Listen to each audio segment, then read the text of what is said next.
겸손과 기도. 찬미 예수님. 찬미 예수님. 네, 반갑습니다. 시작기도 주님의 기도 함께 마치겠습니다. 성부와 성자와 성령의 이름으로 아멘. 하늘에 계신 우리 아버지, 성부와 성자와 성령의 이름으로 아멘. 찬미 예수님 반갑습니다. 네, 주제가 두려움입니다. 두려움.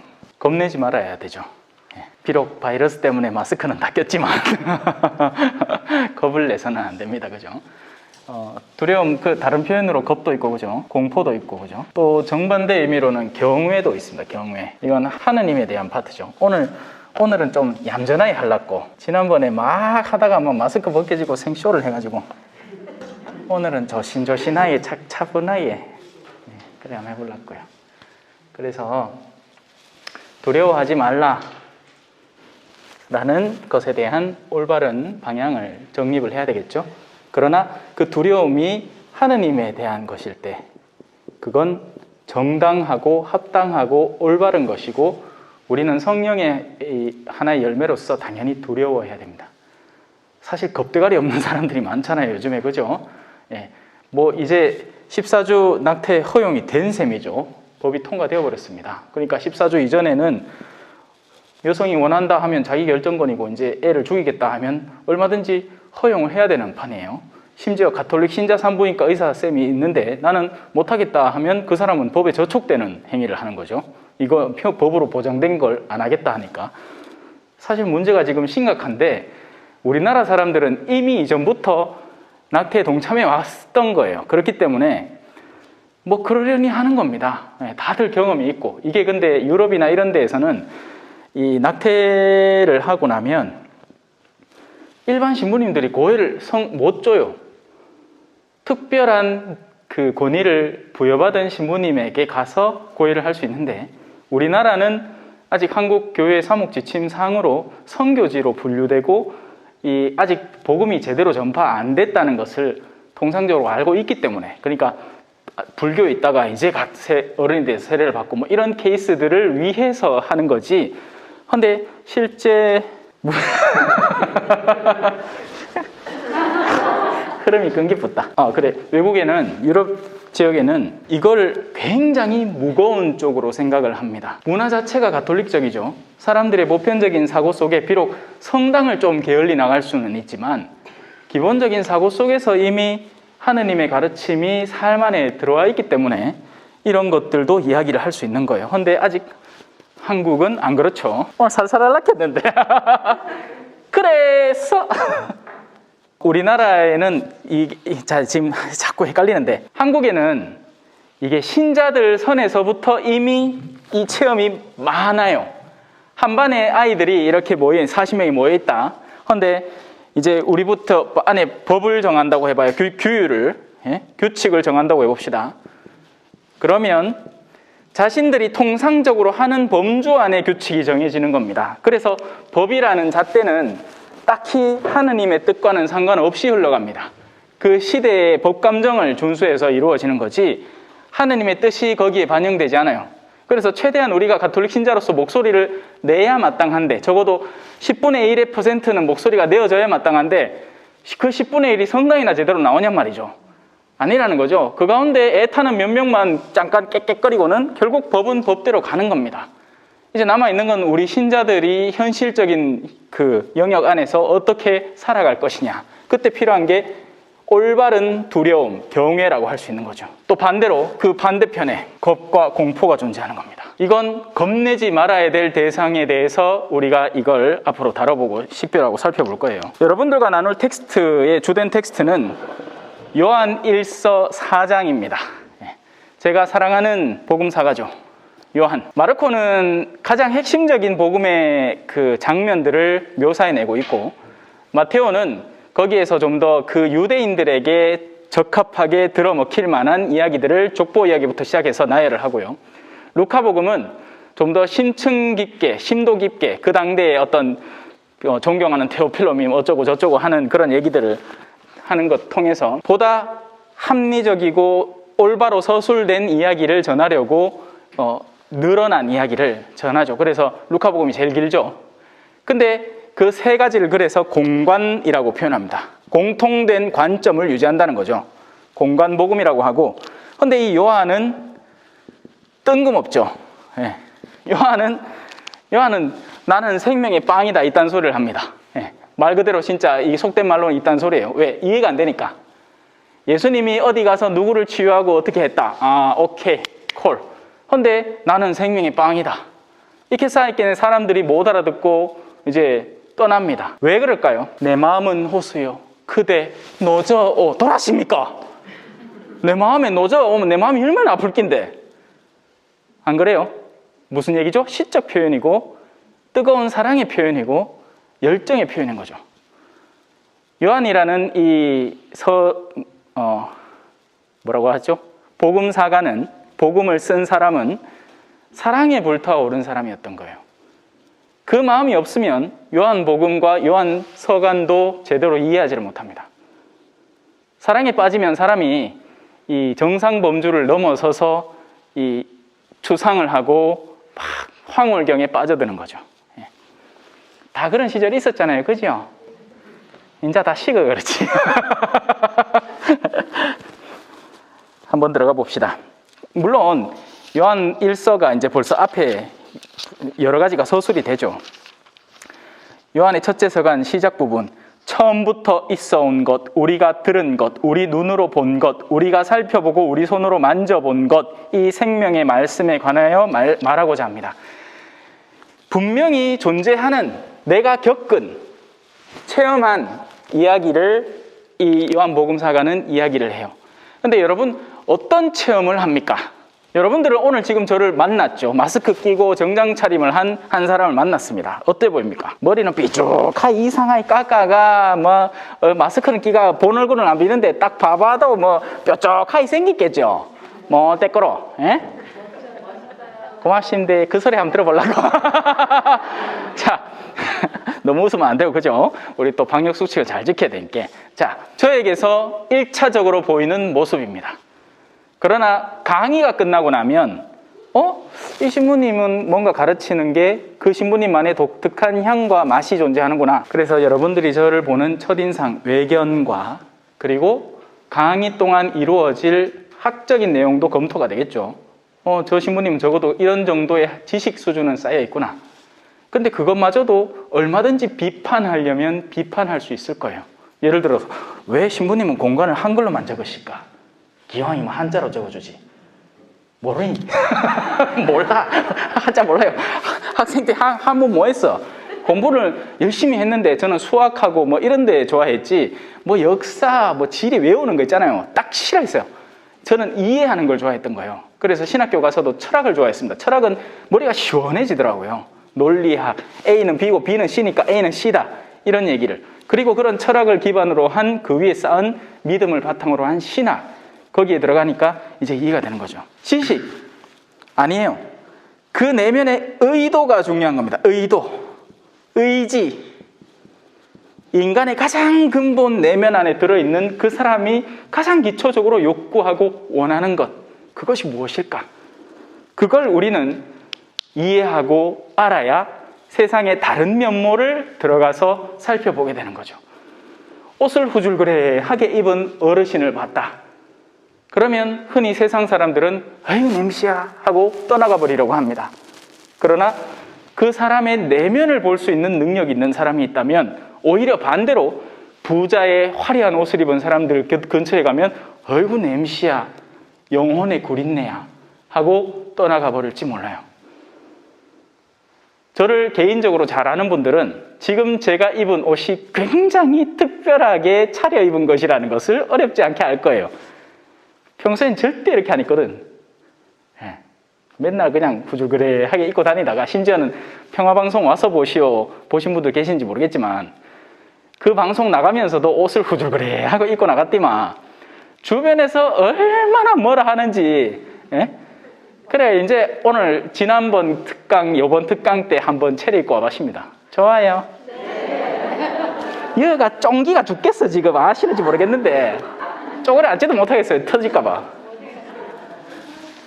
자, 그래서 그런 의도를 가지고 이 요한복음서가는 서술을 시작을 하는 겁니다. 나중에 그런 마음을 한번 읽어보세요. 이 사람이 얼마나 하느님을, 예수님을 사랑하는지. 사랑해야 일이 이루어져요. 사랑이 많은 걸 바꾸는 거예요. 사랑이 모든 것을 개선시키는 겁니다. 안다고 개선되지 않아요. 근육을 어떻게 하면 이 이두박근을 키우는지 삼두박근을 키우는지 지식적으로 알지만 절대로 아령을 들고 본질적으로 운동을 시작하기까지는 모르는 거나 다름이 없어요. 사랑은 아는 게 아니라 하는 거예요. 그래서 제 수업을 제대로 아는 분들은 적을 거리가 없습니다. 들어야 된 게. 지금 열심히 적고 있는 사람들 나중에 안 읽는다 저거. 뜨끔하죠? 아니, 적으셔도 돼요. 농담이에요. 자, 그래서 이제 4장으로 들어갑니다. 영의 식별이라는 파트입니다. 식별로 들어갑시다. 뭘 하든지 이게 똥인지 된장인지 알고 먹어야지. 실컷 먹었는데 신천지고 실컷 먹었는데 놔주고 이렇게 싸갖고 내가 영혼을 구하러 갔는데 도리어 거기 사로잡혀 있고 당하고 질질 끌려다니면 그건 올바른 일이 아니잖아요. 그래서 사랑을 위해서는 식별이 필요한 거예요. 사랑은 무턱대고 그냥 질질 끌려다니고 무턱대고 그냥 내어주는 게 아니에요. 가난한 이를 돕겠다고 제가 이 남미에서 이제 일을 하면서 가난한 이들과 실제적으로 만남을 가지잖아요.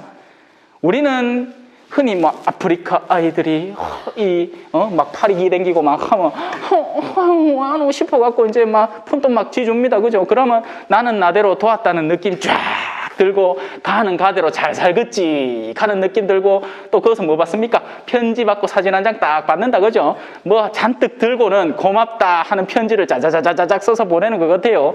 가가 쓴 편지 맞을까? 그리고 그 물건이 정말 그 돈이 가서 그 물건을 구입하게 된 걸까요? 아니면 돈은 돈대로 어디 기관에 광고 비용으로 연예인한테 막 쥐주고 실제 가는 물건은 어디 중고품들 더 끌어모았는 거 그거 갖고 씩 안겨주면서 자 사진 한 장 찍자 그렇게 할까요?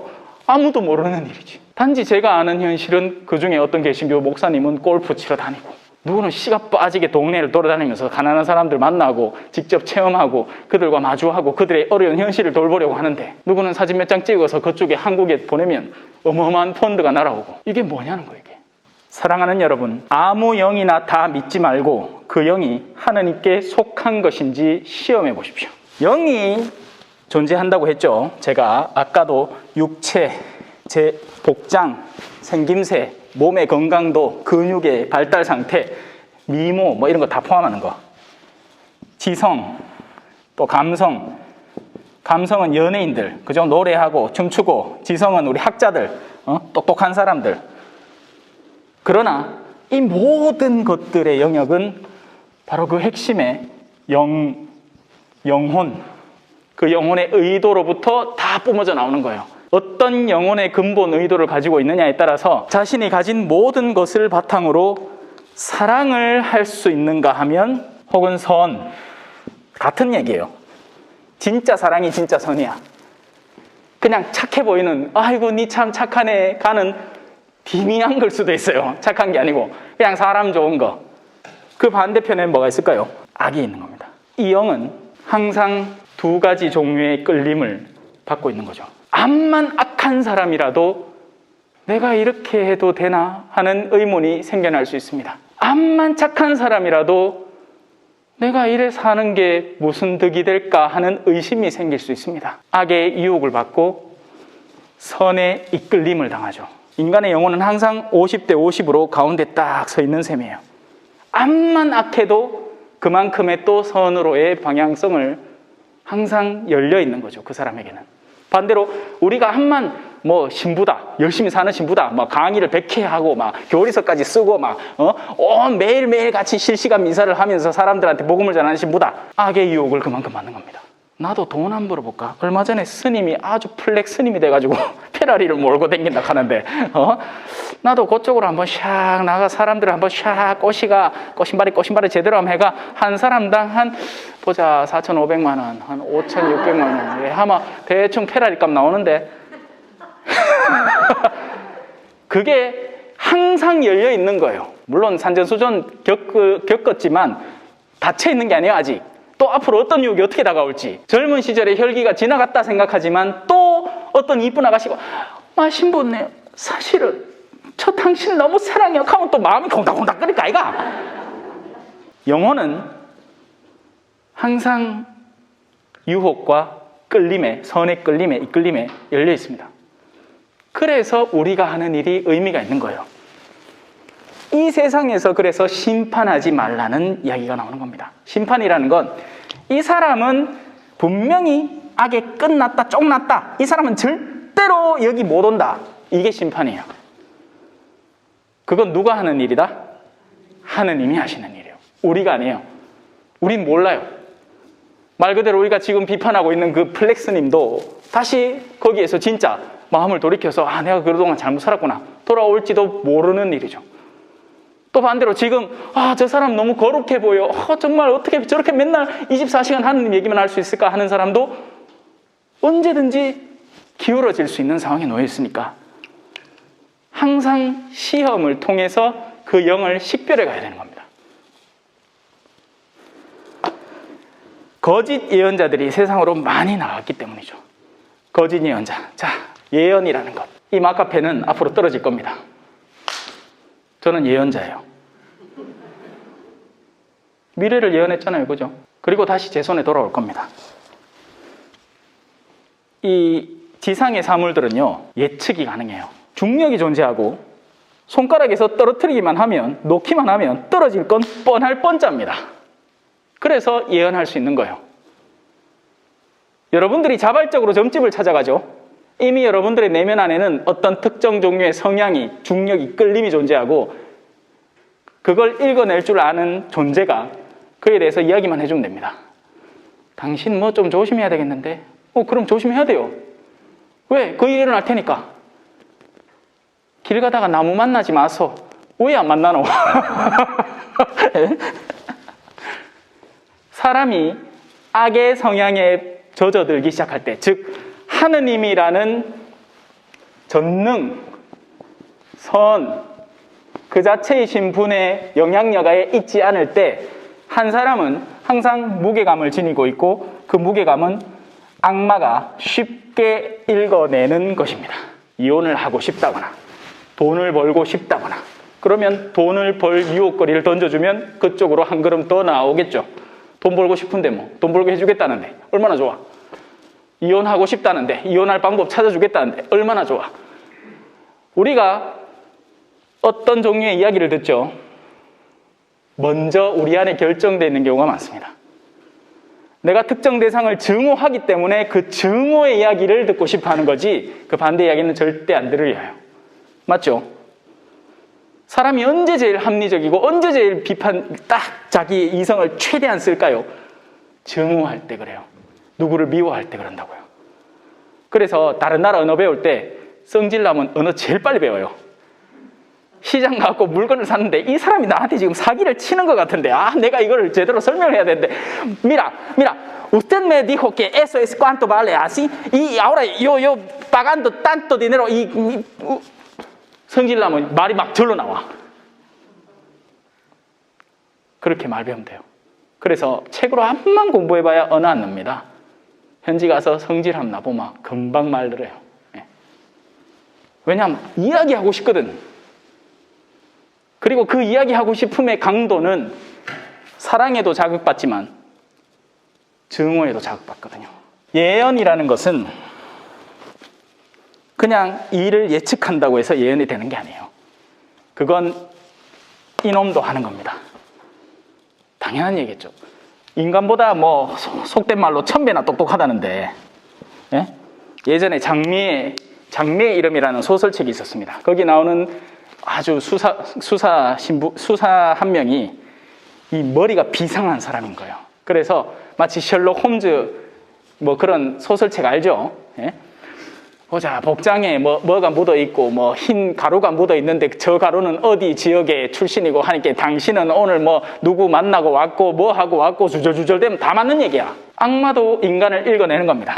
그리고 예측이라는 걸 할 수 있죠. 예언이라는 건요, 하느님의 섭리 안에서 그 일을 짚어주는 것을 예언이라고 하는 거예요. 한 사람이 누군가와 증오의 관계에 있을 때 그 증오를 통해서 그가 죽음에 이를 수 있기 때문에 그러지 말라 해주는 사람이 예언자예요. 그냥 대놓고 좋다 좋다 다 좋을 것이다. 걱정하지 마라. 돈 벌고 싶다고? 돈 번다. 믿음만 가져라. 믿음이 당신의 직장을 축복하고 돈을 엄청 벌게 해줄 것이다. 얼마나 아름답고 달콤한 말들이에요. 에? 지금 걱정하는 모든 일들이 술술 풀릴 것이다. 정말요? 진짜 그럴까요? 거짓 예언자들이 세상으로 많이 나왔습니다. 마치 하느님에 대한 설명을 해주는 듯 우리 귀에 달콤한 이야기를 해주는 듯 하면서도 실제로는 전혀 다른 방향으로 이끄는 사람들. 근데 간단해요, 여러분. 생각하기로 어렵지 않습니다. 하나의 방향은 이분이에요. 세상에 하느님이라는 진정한 진리. 그래서 우리가 신앙인이잖아요. 그죠? 이 방향 말고 다른 방향은 다 거짓 예언이 되는 겁니다. 그런데 이 다른 방향들은 도대체 누가 이 방향들을 생성해내고 만들어낼 수 있을 것인가? 자연이 하느님을 거역할 수 있습니까? 없죠. 자연물은 처음에 조성된 그 질서대로, 그래서 필요에 따라서 바닷물을 썩기 위해서 태풍도 일어나는 것이고, 그런 자연의 피해를 얻어서 죽는 것은 전혀 해악이 되는 게 아니에요. 언제 해악이 될까요? 누가 나를 살해할 때, 내가 누군가와 증오의 관계에 있다가 그 사람이 성질이 나가지고 어느 저녁에 술을 먹고는 같이 술자리에 앉아갖고 평소에부터 앙심을 확 품고 있었는데 이 사람이 마침 내 그 자존심을 끓는 말 한마디를 딱 한 거야. 그러니까 그 순간에 내 앞에 있던 칼 하나 들고 이야 하고 정신 차리고 보니까 칼을 또 꽂아놨네. 여기 뭐야? 하느님 외에 다른 모든 방향의 핵심에는 하느님의 뜻에 거역하는 인간이 숨어 있는 겁니다. 저마다 자신의 우상이 되는 거죠. 그리고 그런 우상들의 모임들이 존재를 합니다. 돈 싫어, 명예 싫어, 권력 싫어, 따분한 음악 우리 정말 싫어, 펑키 비트에 신나는 댄스 노래하는 창렬이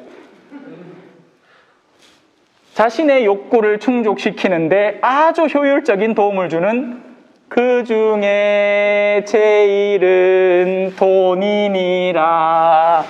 그래서 세상 모든 사람들이 만나면 돈 얘기를 하는 거예요. 돈이 왜 그렇게 필요해요? 돈 역시도 만들어진 거예요, 여러분. 옛날엔 돈이라는 게 없었어요. 여전히 볼리비아의 시골 마을에 가면요, 성당에 낼 돈이 없기 때문에 뭐 들고 올까요? 계란 들고 옵니다. 닭 들고 오고.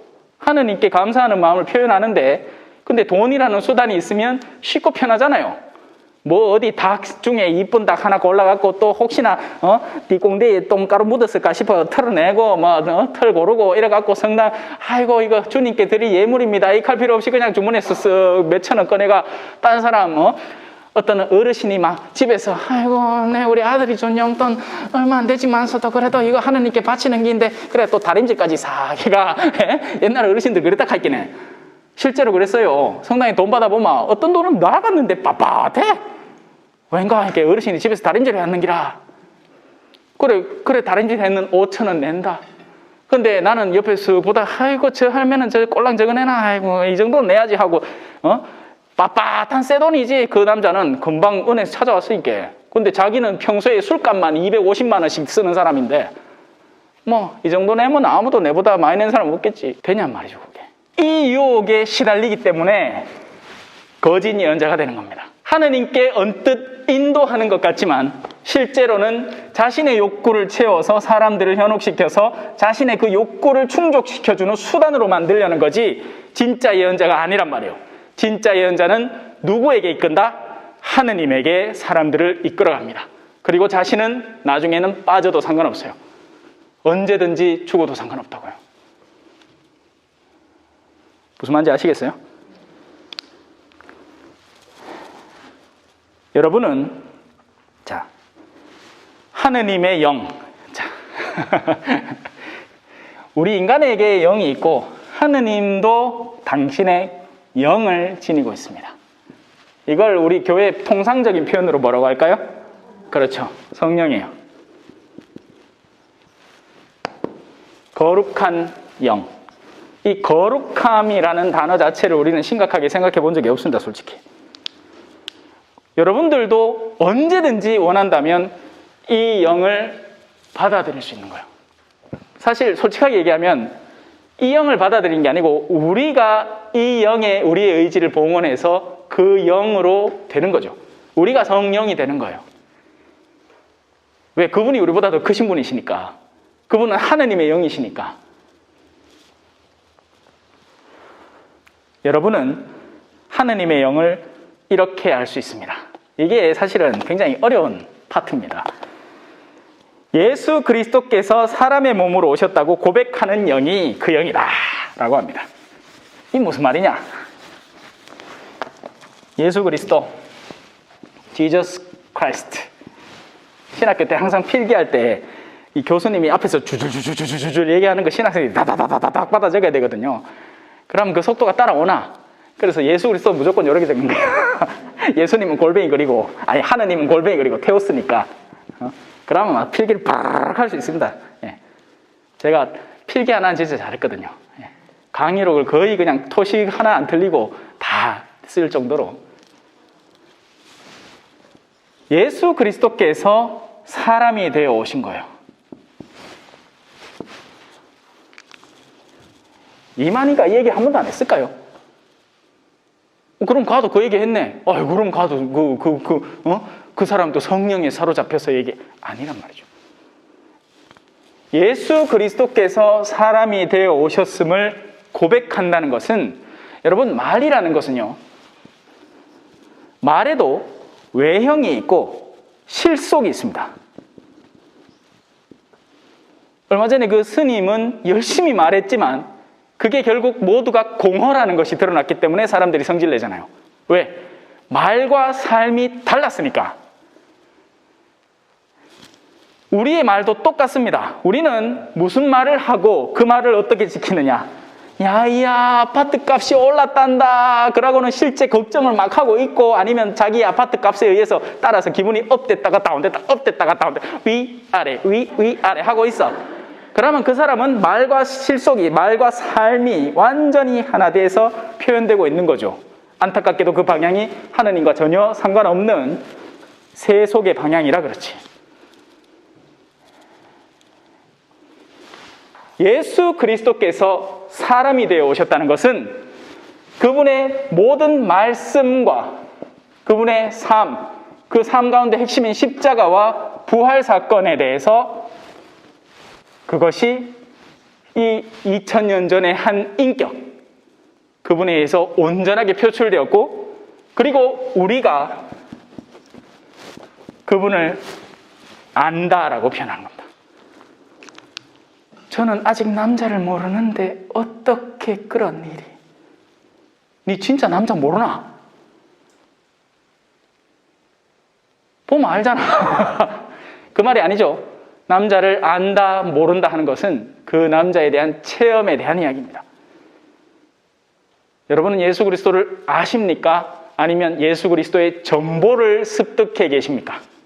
수많은 가톨릭 신자들이 지금 이렇게 살고 있습니다. 아니, 심지어는 예수님이 누군지도 몰라요. 예수님 누군지도 몰라. 예수님 뭘 의도하셨는지, 무엇을 바라셨는지. 그래서 열심히 기도하는데 그 기도의 핵심에는 내가 욕구하는 것이 충족되는 기도가 잠들어 있습니다. 예수님이 뭘 의도하시는지 몰라. 예수님이 왜 십자가에 못 박혔는지 몰라.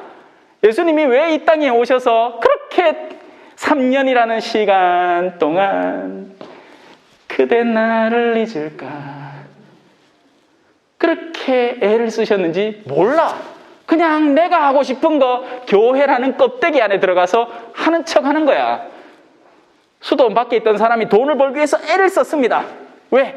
돈을 벌면 사람들이 나한테 찬사를 던져주니까. 수도원에 들어갔어요. 이제 열심히 기도하는 모습을 보이면서 애를 써요. 왜? 수도원에서는 기도가 돈이니까. 기도의 외적 지향 상태가 얼마나 열심히 기도하고 얼마나 열정적으로 기도하는 모습을 가식적으로 드러내는가에 따라서 사람들의 칭송이 들어오니까 결국 뭐다? 사람들에게 칭송받고 싶은 욕구가 수도원 안에 들어가서 똑같이 발휘되고 있는 거예요. 하나도 변하지 않은 사람입니다. 안 변했어요. 뭐가 변했어요? 옷만 달라졌지. 이해가 되시죠? 예수 그리스도께서 사람의 몸으로 오셨다고 고백하는 영은 모두 하느님께 속한 영입니다. 그래서 이분을 배워 알아야 돼요. 이분은 교회에서 맨날 가르쳐요. 맨날 가르쳐. 여기는 없네. 어디든지 여러분이 이걸 보시는 곳에서는 예수 그리스도에 대한 가르침을 직간접적으로 받고 있는 겁니다. 왜 돌아가셨을까? 왜? 뭐 튀기 잘못했는 모양이다. 그죠? 맞아요. 예수님 뭐 튀기 잘못해서 그라이까 저래 그때 당시에 가장 흉악한 징벌로 죽었지. 아무도 반박을 안 하고. 하기야 뭐 제가 강의를 하고 있으니까 그렇죠. 아니죠. 예, 아니에요. 아닌 줄 다 알아요. 아니에요. 절대 그렇지 않습니다. 예수님은 구원을 위해서 왔어요. 결국 이제 이 사람이 구원이라는 건 뭐예요? 어딘가에서 구한다는 얘기예요. 꺼낸다는 얘기죠. 그렇다면 우리가 어딘가에 젖어들어 있고 빠져 있다는 얘기입니다. 구약에서는 그걸 파스카라고 하죠. 이집트로 대변되는 거대한 국가, 이스라엘 민족을 압제에 시달리게 만드는 국가에서 모세가 가자 하고는 따라 나와서 홍해바다를 쫙 열고 건너간 그 사건을 파스카 사건이라고 하고, 예수님은 그 일을 영적으로 완성하기 위해서 오신 겁니다. 죄에서 헤어날 수 없는 우리 인간들, 아까 얘기했듯이 하느님을 향한 방향 반대편으로 계속해서 유혹을 받고 시달림을 받고 죄와 죽음을 향해서 나아가고 있는 죽음의 위협에 시달려서 맨날 같이 덜덜 떨면서 살아야 하는 우리들에게 진정으로 산다는 것이 무엇인지 가르쳐주기 위해서 오신 분, 그리고 그것이 표현되는 것이 대표적으로 이 십자가인 거죠. 십자가의 사건. 그래서 십자가는 뒤집으면 사랑이 나와요. 사랑 누가 말했나, 예수님이. 자, 그러나 예수님을, 이제 다시 4장 3절로 들어갑니다. 그래서 예수님을 믿는다고 고백하는 것, 예수님께서 사람의 몸으로 오셨다고 고백하는 것은 그냥 그 말마디를 앵무새처럼 예수님께서 사람으로 오셨자요, 예수님께서 사람으로 오셨자요 이렇게 반복하는 것이 중요한 게 아니라 십자가를 수용하는 것이고, 십자가 안에 깃들어 있는 사랑을 받아들이는 것이고, 영원한 생명을 향해서 나아가는 삶을 수용하는 것이고, 그것이 곧 부활이죠. 부활을 받아들인다는 것이고, 그에 따라서 우리의 일상을 꾸려나간다는 것을 인정하고 실천하려고 노력하는 사람이라는 것입니다.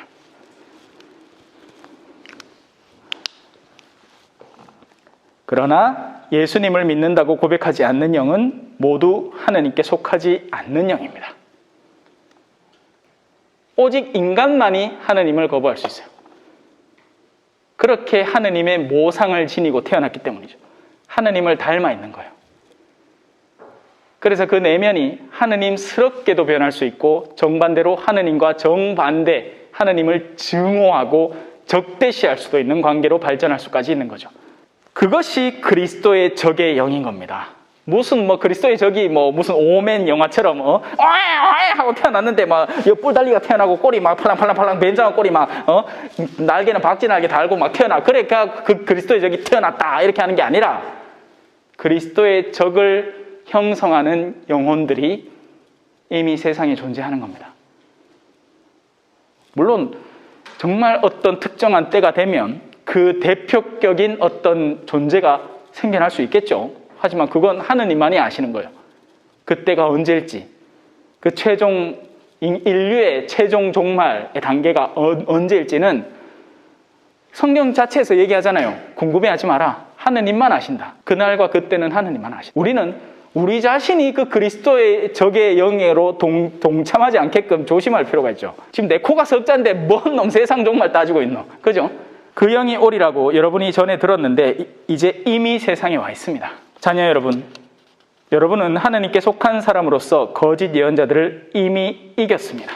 회개라는 건요, 딱 하는 순간에 이루어지는 거예요. 회개라는 건 어마어마하게 막 수련을 쌓고, 왜 그 미션이라는 영화, 1977년도작, 미션이라는 영화 보면 그 동생 찔러 죽인 그 나쁜 놈이 이제 수사님 되겠다고 자기가 평소에 쓰던 그 철 갑옷들 메고 그 이과수 폭포를 막 오르다가 자빠지고 미끄러지고 막 그래가지고 끝까지 탁 올라갔을 때 주 원주민들이 하하 하니까 울면서 이제 회개가 됐나 싶은데, 또 나중에 고칼 다시 꺼내갖고, 그죠?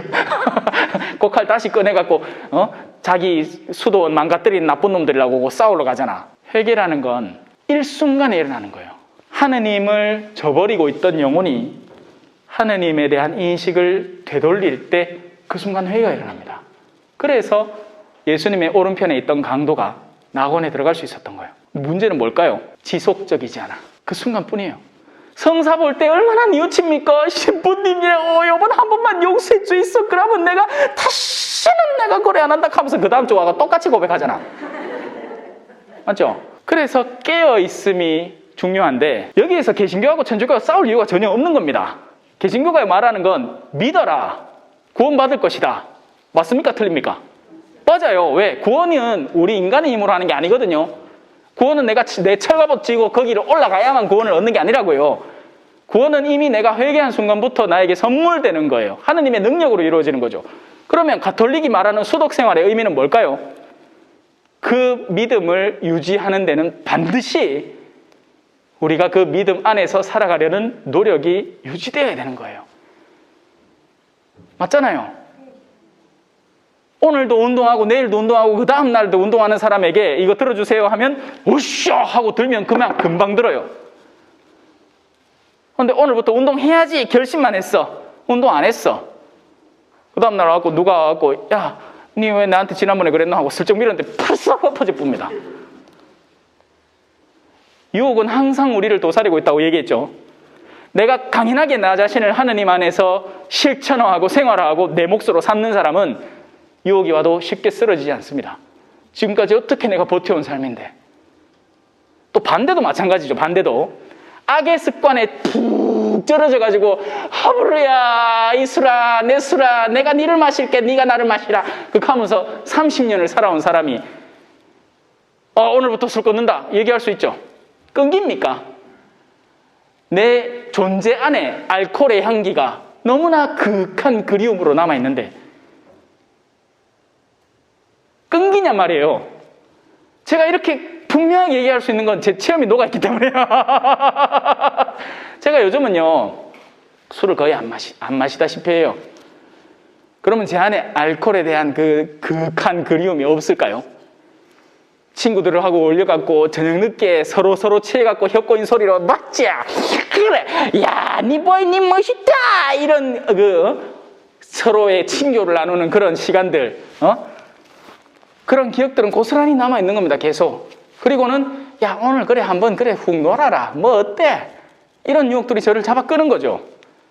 그렇기에 제가 더 결정적으로 아니요 그렇게 살지 않겠습니까 라는 결심이 빛을 발하는 거예요.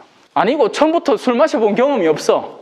그리고 한 날 마셔봤는데 그 다음날 막 토하고 개안내고 막 지옥을 체험했는 거야. 그 사람이 뭐 그래 술 끊는다 하는 게 뭐 대단한 일이겠어요. 원래부터 끊어 있었는데 뭐. 이해가 되시죠? 악한 습관에서는 벗어나야 하는 거예요. 쉽지 않아요. 그걸 위해서 색다른 또 믿음의 계기를 마련해야 되고 그 믿음은 들음에서 오는 거예요. 그래서 우리는 자주 들어야 되는 거예요. 듣고 내면을 유지하고 그 유지한 내면을 살아가기 위해서 하루를 노력하고 남편 꼴 보기 싫죠? 안 그럴라 그죠? 그런데 오늘 또 맛있는 저녁 한번 차려주고 좋은 이야기 한번 해주고 그렇게 해서 하루를 푸근하게 한번 살려고 노력해보고 안 되면 쓰러지고 그 다음에 또 다시 한번 시도해보고 그러는 동안에 나중에 아이고 내는 괜찮다 하는 어머니가 생기는 겁니다. 어머니요 아버지하고 젊었을 때 그렇게 속썩이더만 어머니 왜 참았는겨. 아이고 보석이다 생각하면 다 된다. 실제로 그래요. 영원한 칠판이야 엄마 진짜 이거. 영원한 생명에 대한 희망을 갖추고 있는 사람은 지상의 삶의 의미를 다른 방향으로 돌이킬 수 있습니다. 안 그러고 지상에 집착해 있는 사람은 영원이고 개판이고 없어요. 뭔 상관이야? 지금 잘 살아야지. 카르페 디엠, 오늘을 즐겨라. 욜로족. You live only once.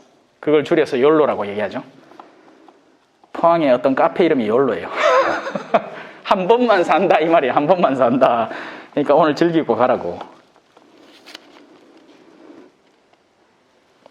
자녀 여러분, 여러분은 그렇게 하느님께 속한 사람, 하느님께 마음을 돌이키고 그 여정을 이제 진행해 나가는 사람인 거죠. 안 그럼 여기 왜 와? 그죠? 하고 많은 세상 재밌는 활동 중에 암만 코로나가 와도 젊은 애들은 클럽 가고 이태원 가고 춤추러 다니고 생쇼를 하는데, 여러분은 코로나에도 불구하고 마스크를 찌고 40명 밑으로 못 받는다고 끊는 데까지 여기까지 찾아와가 그래도 기어코 앉아 있잖아. 그 말 자체가 뭐예요? 뭔가 찾는다는 거죠. 여기서 뭘 발견하려고 왔습니까? 여러분 화려한 옷을 입은 사람, 오늘 좀 화려하게 입고 왔다만 화려한 옷을 입은 사람 궁궐에 있습니다. 여기서는 하느님의 말씀을 듣고 배워서 내 삶을 한 단계 더 하느님 앞으로 나아가는 훈련을 하려고 온 거예요. 잘 오셨어요. 여러분 안에 계시는 그분께서, 그래서 이 성경은요 달리 표현할 수단이 없는 거예요. 우리가 안, 박 해가지고 그러면 성령이라는 어떤 노란 액체 괴물, 요즘 애들 갖고 노는 그런 거 꿀떡 삼키면 그게 내 안에 쏙 들어오고 그래야 되느냐? 아니죠. 아니고 바뀌고 하는 것은 전부 다 영적인 의미입니다. 우리는 하느님 안에 살아가죠. 맞아요. 그리고 동시에 하느님은 우리 안에 살아 계십니다. 이게 전혀 이상한 말이 안 되는 거예요. 물리적으로는 말이 안 되지. 물리적으로 말이 안 되지. 내 안에 있으면 안에 있고 밖에 있으면 밖에 있지. 누구는 안에 있고 누구는 밖에 있고 누구는 안에 있고. 여러분 안에 계시는 그분께서 세상에 있는 그자보다 나는 이 권리를 허락받았다. 예수야, 내 앞에 무릎 한 번만 꿇으면 내가 다 줄게. 왜? 네 존재감이 그 세상 모든 것보다 더 가치롭거든. 너는 하느님의 자식이니까. 그래서 악마는 여러분에게 세상의 모든 것들로 유혹을 던지면서 여러분들을 자신의 편으로 만들려고 합니다. 돈을 무조건 잘 번다고 좋아하지 마세요. 영혼이 악마에게 팔리고 있는지도 몰라요. 가진 만큼 집착이 강해져요. 그건 당연한 얘기예요. 사제로 살아가면서 좋은 건요, 5년마다 이사를 다닌다는 거예요. 신학생 때는 더 자주 가요. 학기마다 바뀝니다. 방을 바꾸고 생쇼를 하거든요. 그러면 어떻게 해야 되겠어요? 짐이 없어야 돼. 근데 신학생 때는 이제 그걸 체험해 보는 거죠. 선배들이 이 책 좋다, 이 책 좋다 해가지고 욕심이 나가지고 그 책 사놓고 그 책 사놓고 읽지도 안 하면서 책꽂이에 저 밑에 신학교 1층 가면 거기 이제 책 파는 부서가 있어. 우리 신학교 부서 중에. 그러면 이제 가갖고 좋다 하는 책 막 추천받은 책들 막 뽑아오는 겁니다. 그러니까 여기서 여기까지 1m 주세요. 이런 식으로 사는 거예요, 책을. 에? 가톨릭 대사전 이런 거 보면 신부님들 방에 한 개씩 꼭 있을 거야. 맞아요. 한번 가보세요. 신부님 방 구경 가봐요. 그리고는 신부님 요 책 읽어봤어요 하면서 가톨릭 대사전 중에 아무거나 하나 집어갖고 요거 읽어보셨어요 하면 하고 주제 바꿀기라. 미련 때문인가 봐. 우리가 갖다 붙여놓은 그 미련들, 물건 자체가 소중한 게 아닌데, 그러다가 자기 방에 한번 화재 확 나고 타보면 정작 중요했던 건 별거 아니었구나 하는 걸 나중에 깨닫기도 하고, 저처럼 볼리비아 한번 갈 때 딴 건 못 갖고 가방 2개 들고 가야 된다 하면 내 그동안 내가 직접 필기해온 강의록들 이거 우짜는 말이지. 우짜긴 우째 다 썩은 문드러지는 거지. 실제로 그래요. 갔다 오니까 곰팡이 펴있고 아무짝에도 못 쓰겠어. 8년을 갔다 왔으니까. 한번 돌이켜보세요. 우리의 마음이 어디 붙어 있나? 가지는 것이, 모으는 것이, 끌어담는 것이 정말 그렇게나 소중한 일 맞는가? 차라리 너희가 가지고 있던 것을 가난한 이들에게 주었더라면 그들이 하늘나라에서 너희를 기다리고 있을 터인데. 여러분 안에 계시는 그분께서 세상에 있는 그자보다 더 위대하시기 때문입니다. 그들, 악마와 그 추종자들, 이런 표현이 성경에도 나옵니다. 악마는 힘을 쓰죠. 힘을. 세속이라는 힘을 씁니다. 세속 안에서 존재하는 온갖 힘을 써요. 그리고 그것을 뒤따르는 수많은 사람들이 있죠. 그들의 목적지는 뚜렷합니다. 하느님은 아니에요. 그럼 하느님 마음이 어딜까? 수많은 사람들이 지옥을 없애고 싶어 해요. 조심하세요. 가톨릭 교회가 가르치는 지옥은 또 지옥이 상태냐 진짜 장소냐 그거 갖고 머리 짓듣고 싸우고 앉았는데, 멍청한 소리고, 가톨릭 교회가 가르치는 분명한 지옥에 대한 진리 하나 존재한다는 겁니다. 있다는 거예요. 그리고 그 안에는 우리가 상상할 수 있는 모든 것을 초월한 불행이 들어있는 거죠. 여러분 언제 괴로워요?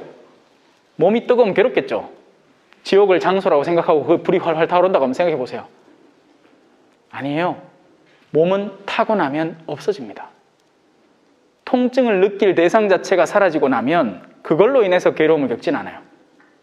뭘로 겪을까요? 여러분, 여러분들의 몸은 여러분들의 영혼과 들러붙어 있어요. 집착과 들러붙어 있다고 제가 아까 얘기했잖아요. 그죠? 예?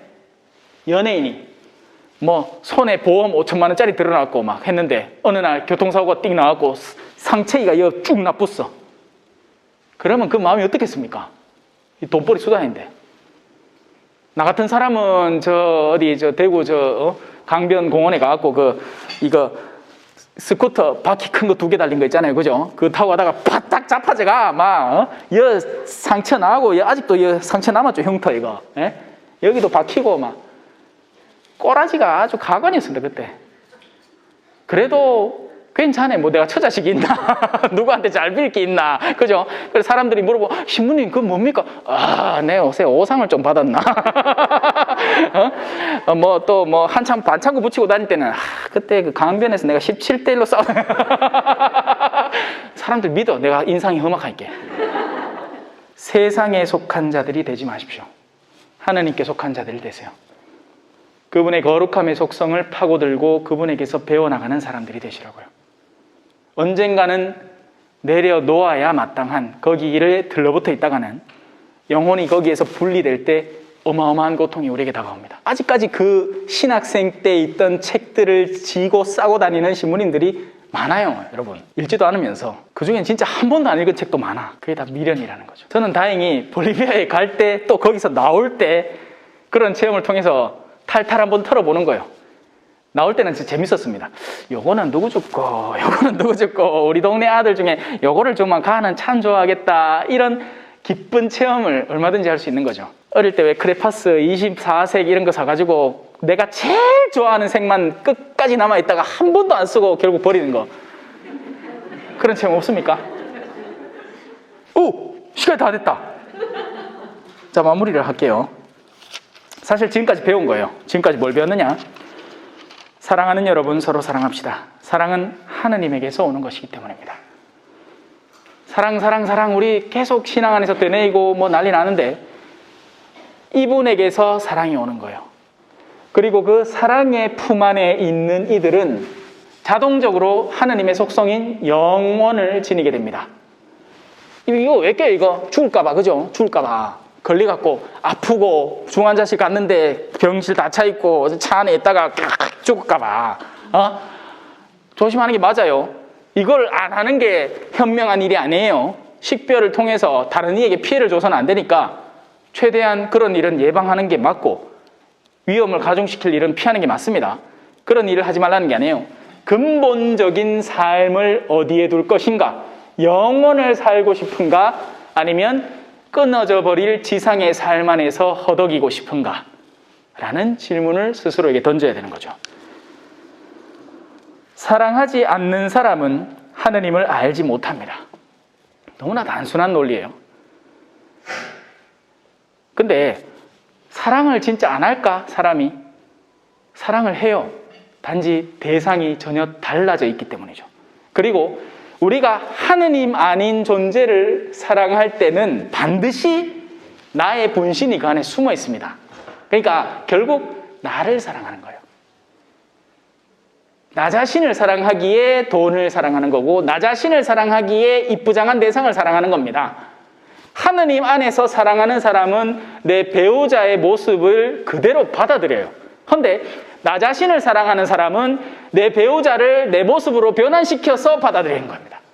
그러니까 마음에 들어 안 들어? 안 들어. 왜? 그렇게 될 수 있는 사람이 없거든. 나는 나 이런 노래 있는데 제목이 나는 나. 왜 내가 아는 절대 그럴 수 없는 거예요. 그래서 사람은 결국 자기 자신을 사랑하기 시작합니다. 나르시시즘에 빠지는 거죠. 그리고는 최종적으로 하느님이라는 존재의 진입을 방해하는 겁니다. 성령을 거부하는 거죠.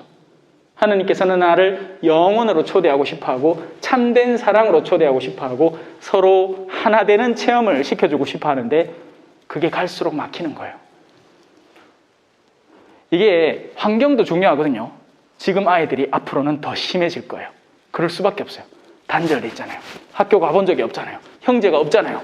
누굴 만나요? 아무도 못 만나요. 옛날에는 게임을, 그러니까 놀이를 바닥에 끈거놓고 이게 비석 맞추기 하면서 둘이 막 티격태격 싸우기도 하고 그러다가 다시 화해하고 그런 체험들이 있었는데 지금은 컴퓨터 게임 하다가 기분 나쁨 나오면 그냥 끝이야. 접속 끝. 서버 오류. 어디서 공동체성을 배우고 어디서 사랑을 배우느냐고요. 사랑은 만나야 배우는데, 사랑은 얼굴을 봐야 배우는데. 근데 아무도 위기감을 못 느껴. 야, 뭐? 네 자식 낳기 싫다고? 그래, 네 하고 싶은 대로 살아라. 괜찮다. 그게 사랑이라고 생각해, 부모가. 자, 그래서 어디를 가느냐. 사랑 열심히 합시다라는 얘기고, 그 사랑을 통해서 하느님을 알고 읽어보면 이제 이해가 될 거예요. 제가 지금까지 설명을 드렸으니까. 하느님께서 우리에게 당신의 영을 나누어 주셨고 사랑합시다. 자, 16절 말부터 갑니다. 하느님은 사랑이십니다. 사랑 안에 머무르는 사람은 하느님 안에 머무르고, 아까 제가 얘기했죠. 말도 안 되는 소리라고, 그죠? 내가 요 안에 있을 수 있는데 야가 또 내 안에 있대. 말도 안 되는, 하지만 영적으로 이해해야 된다 그랬죠. 그 사람의 뜻을 수용하는 겁니다. 그러면 그 사람의 뜻이 곧 내 뜻이 되고 내 뜻이 곧 네 뜻이 되고 네 것이 내 것, 내 것이 네 것, 그래 되는 거예요. 사랑이 우리에게서 완성되었다는 것은 우리도 이 세상에서 그분처럼 살고 있기에 우리가 심판날에 생을 마치고 지상이라는 삶, 이 혼잡한 삶을 마치고 이제 영원이라고 들어가는 날에 확신을 지니게 되는 겁니다. 아, 나는 하느님의 뜻을 따라서 살아왔기에 이제 내 생을 마감함에 나는 하느님의 따스한 품을 체험할 수 있겠구나. 그 얼마나 위안이 되는 말이냐고요. 안 그래요? 그것만큼 위안되는 말이 뭐가 있나 난 모르겠어. 여러분에게 내가 10억 줄게요. 위안됩니까? 될 것 같죠? 대신에 네 목숨도. 아, 바본겨. 내가 살라고 이 돈을 받지. 내가 내 손명 좀 내. 그 맞아요. 맞는 얘기예요. 사람은 일단 살고 봐야 돼. 안 살면 무슨 소용이냐고. 이 지상의 삶이 마침내 허무로 끝나버린다면 왜 사는 거예요, 우리? 지금 그냥 미리 죽지. 왜 생은 고라매. 불교에서 맨날 그렇게 가르치잖아요. 그래서 불교에서는 해결책을 윤회를 꺼낸 거예요. 나고 죽고 또 나고 죽고 벌레로 나고 죽고 새로 나고 죽고 승려로 나고 죽고, 그거 몇 겁의 시간을 그래 살다가 마침내 해탈한대. 어느 천년에 극하고 앉았노? 그죠? 인생 원샷 원킬입니다. 속지 마세요. 사랑에는 두려움이 없습니다. 이 이야기를 하고 싶어갖고 지금까지 뜸을 들인 거야. 사랑하는 사람은요, 두려움이 없어요. 영원 안에 보장된 삶, 하느님 안에서 그분의 품 안에서 살아가고 있다는 것을 나날이 확신하기 때문에 자기가 하는 게 두려움이 없어지는 거예요. 내가 이걸 왜 어떤 의도로 하는지 알기 때문에 그렇죠. 아니면 만약에 내가 꼬롬한 의도를 갖고 있다면 그것이 들킬까 항상 두려워해야 될 거예요. 그래요. 남편을 속이고 태권도 사범하고 바람난 여자는 빠빠빠빠빠빠빠빠빠, 그 노래 제목 바람난 여자다. 그러면 항상 남편한테 언제 들킬까 두려워하면서 살아야 돼요. 그러나 남편만 기다리는 여성이 있다면 뭘 두려워하겠어요? 어떻게 하면 더 잘해줄까를 고민하고 있는데, 사랑은 두려움이 없습니다.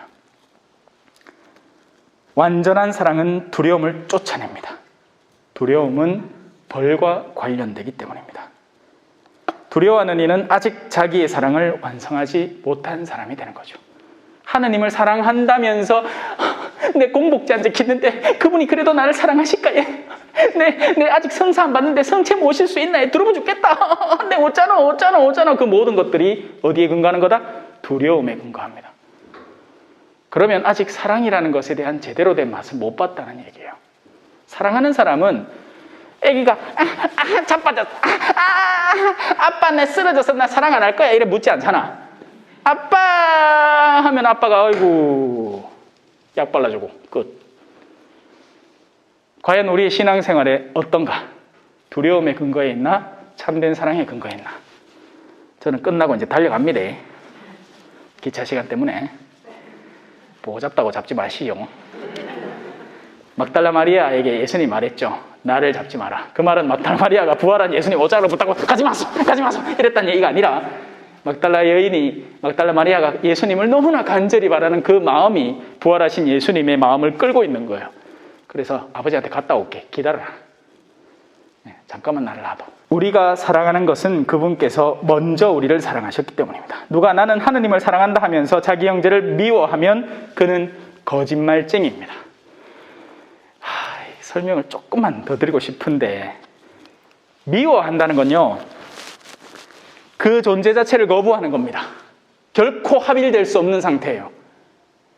그런데 자매님들이 남편을 흔히 짜증내고 하지만 사랑하니까 짜증내는 거예요. 이거를 구분을 잘해야 돼요. 그러니까 나는 내가 이렇게 세상 사람들을 다 미워하는 존재인가? 아니란 말이죠. 단지 어떤 바람직한 사랑의 참된 형태와 방식을 어떻게 찾을 것인가, 식별이 제대로 안 들어갔기 때문에 자신을 너무나 비판하는 거. 나 나쁜 사람인가 봐. 아니에요. 그 점에서는 지혜가 많이 필요합니다.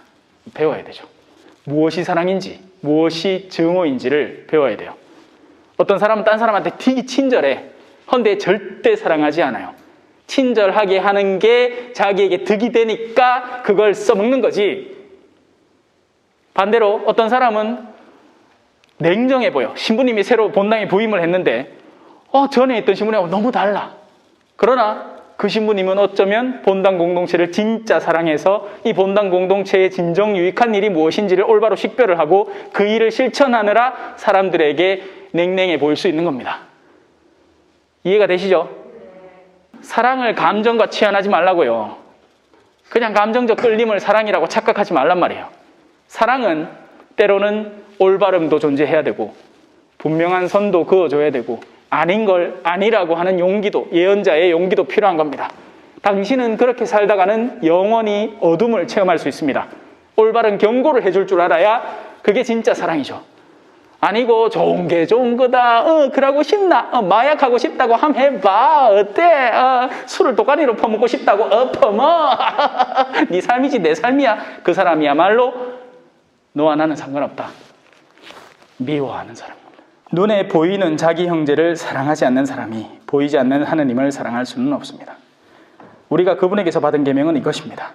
하느님을 사랑하는 사람은 자기 형제도 사랑해야 한다는 것입니다. 그러나 그 사랑의 구체적인 표현과 방식은 식별을 통해서 올바로 해야 된다는 거죠. 성부와 성자와 성령의 이름으로 아멘. 영광이 성부와 성자와 성령께 처음과 같이 이제와 항상 영원히야. 성부와 성자와 성령의 이름으로 아멘. 감사합니다.